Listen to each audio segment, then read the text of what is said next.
Hi all, நம்ம இன்னைக்கு வந்துட்டு shoulder joining-உம் dots வந்துட்டு எப்படி நம்ம வந்து புடிச்சு அடிக்கிறதுன்றத பாப்போம். நம்ம ஏற்கனவே மார்க் பண்ணி வச்சிருந்தோம் இல்லையா?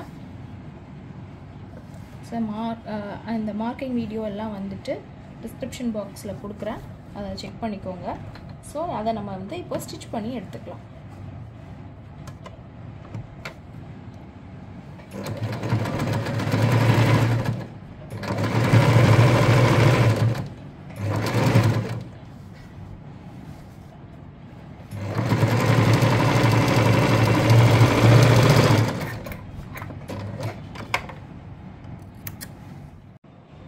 ரெண்டு சைடும் நம்ம வந்துட்டு டாட்ஸ் புடிச்சு அடிச்சிட்டோம். இப்போ ஷோல்டர் எப்படி ஜாயின் பண்ணலாம்ன்றதை நான் உங்களுக்கு காட்டுறேன்.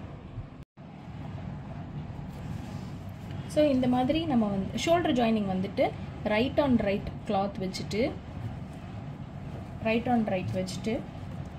ஸோ இந்த கேன்வாஸை வந்து இந்த மாதிரி எடுத்துட்டு இந்த மாதிரி வச்சுக்கணும். ஒரு 1/2 இன்ச் தள்ளி இந்த இடத்துல லைன் போடணும். நீங்கள் பின்ஸ் வச்சு செக்யூர் பண்ணிக்கோங்க ஸ்டார்டிங் பிகினர்ஸாக இருந்தீங்கன்னா.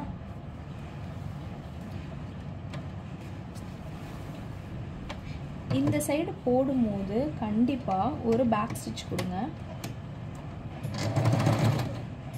இது பண்ணிவிட்டு இந்த இடத்துல இந்த ப்ரெஸ் பண்ணி உங்களுக்கு பேக் ஸ்டிச் வரும். அப்போ தான் அந்த இடத்துல தையல் தெரியாமல் இருக்கும். அந்த மாதிரி இந்த எண்ட்லேயும் இது மாதிரி 2 ஸ்டிச் கொடுத்துக்கோங்க. ஒரு ஸ்டிச் பத்தாது.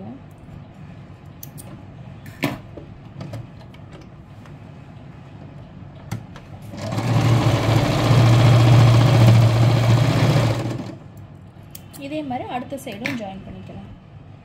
ஸோ அடுத்த சைடு இந்த மாதிரி இருக்கு இல்லையா, இந்த மாதிரி வச்சுட்டு ஒரு 1/2 இன்ச் தையல் போட்டுருங்க.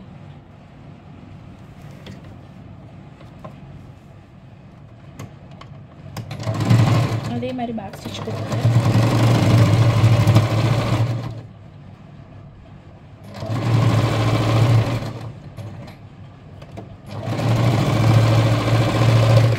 அதுமாதிரி 2 ஸ்டிச் கொடுத்துக்கோங்க.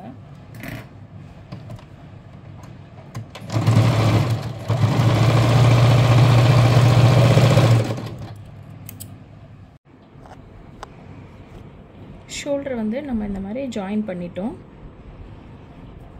இப்போது இந்த இடத்துல இருக்கு இல்லையா, இப்போ இந்த இதை வந்துட்டு இதை வந்து ஹெம் பண்ணிக்கலாம். இல்லைன்னா இந்த இடத்துல ஒரு ஸ்டிச் கொடுத்துக்கலாம். நான் வந்து ஸ்டிச் கொடுத்து எடுத்துக்கிறேன். ஸோ இந்த இதை வந்து நம்ம இப்போ ஒரு லைன் போட்டு எடுத்துக்கிறோம், ஒரு ஸ்டிச் போட்டுக்கிறோம். ஹெம்மிங் பண்ணணுன்னாலும் பண்ணிக்கோங்க. ஜென்ரலாக ஸ்டிச் தான் போடுவாங்க, அது உங்களோட விருப்பம் தான். ஃபுல்லாக ஆல் ஓவர் நம்ம பேக் ஃப்ரண்ட்